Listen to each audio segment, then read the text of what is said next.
Okay, so when we usually solve for this, usually we have y is equal to ax squared plus b of x plus c. So again, this part you do not need to take notes for. I just want you to see where this formula comes from. So if you want to label your notes, you're going to label it quadratic formula. So the first thing we would do as usual is that even if we had numbers, we would do ax squared plus b of x plus c. And then the first thing we want to do is that if there is a number that can divide into all of them, then we want to go ahead and divide by a. So the next thing we would do is we would divide both sides by a.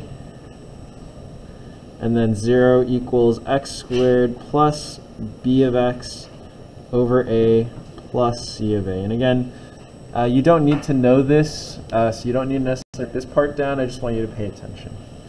So this part, you would subtract c of a from both sides. This is part of what we would do for completing the square.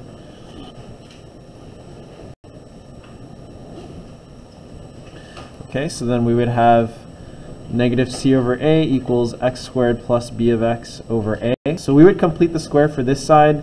So we know that this is b times x over a, and this is what double of what one of your perfect square factors would be, and we know that this would be b over 2a squared. So if we're going to add this number to this side, we're going to also need to add it to the other side. So we add b over 2a squared on this side. Okay. So if that's the case, we're going to go ahead and simplify. This is b squared over 4a squared minus c over a equals x. And we're going to change this to a perfect square, b over 2a squared. So what we did here is we just completed the square for this variable here, or like this polynomial. So we completed the square. And then the next thing we want to do is combine like terms on the left-hand side. So in order to combine these, we need to make the denominators the same. So this would be b squared over 4a squared. So we need to make the denominator same. Sorry, I'm going to use the same capital letter. We would multiply by 4a times 4a on the bottom and top. This would be minus 4ac all over 4a squared, because now they have the same denominator, equals x plus b over 2a squared. We would take the square root of both sides, and then we get x plus b over 2a.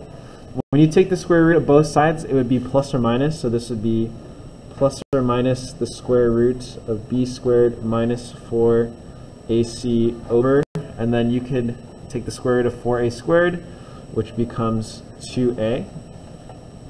Sorry, I'm bouncing back between capital and under lowercase, but again, they're the same. And then we would lastly subtract minus b over 2a.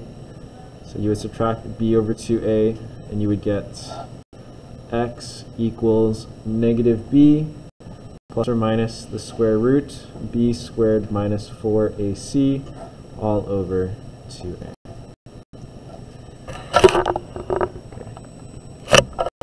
So again, you don't need to write this down. What you do need to write down is this formula we just solved for.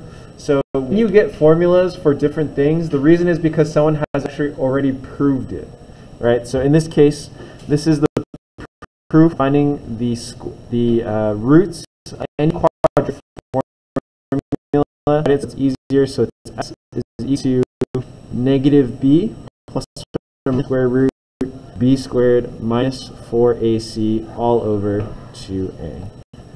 And so the reason that we have this formula, this quadratic formula, is because by proving and solving for x, you can actually prove that this is correct, right? So we have just proved that you can use the quadratic formula to find the roots of any y.